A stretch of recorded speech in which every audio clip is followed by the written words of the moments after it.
What's up everyone, and thank you for stopping by the channel. Today's project is this Ryobi trimmer, and the problem is that the trimmer head is finally worn out and it needs to be replaced. Let's take a good look at it, find out what's wrong with it, and hopefully we can fix it.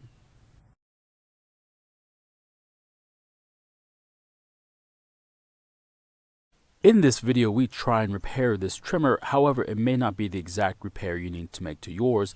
We'll explore other options later in the video.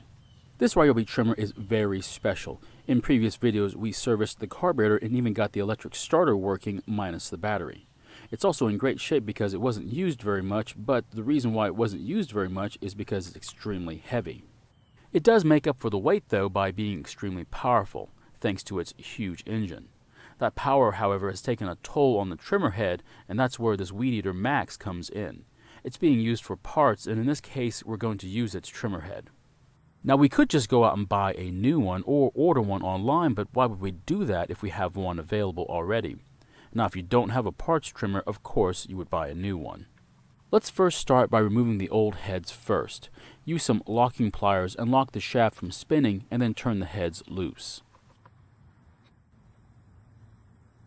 Once it's off, we can see the metal insert in the head. These are sometimes interchangeable.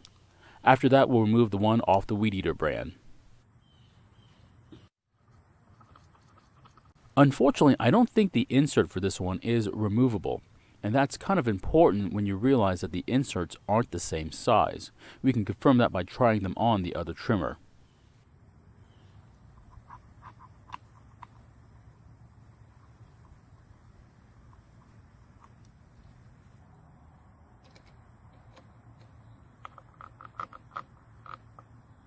Now, I do have lots of leftover inserts from past kits, but I don't have the correct one.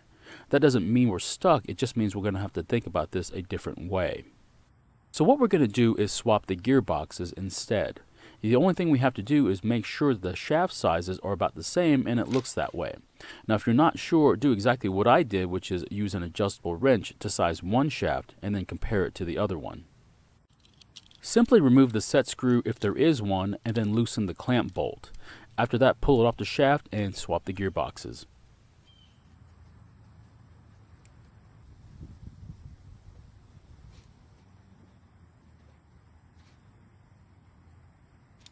Now, even though the Weed Eater Max isn't going to be repaired, we're still going to put the other gearbox on it.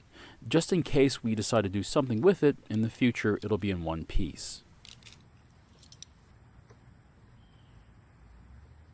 And once the gearboxes have been swapped, go ahead and install the trimmer heads.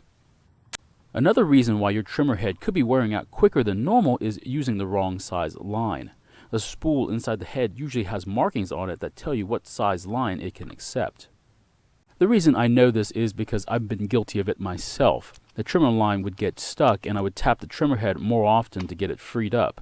In the end, the bottom was so worn out that I had to replace it. We're not done just yet. The fuel lines are beginning to harden and cause a leak at the fuel tank, so we're going to replace them.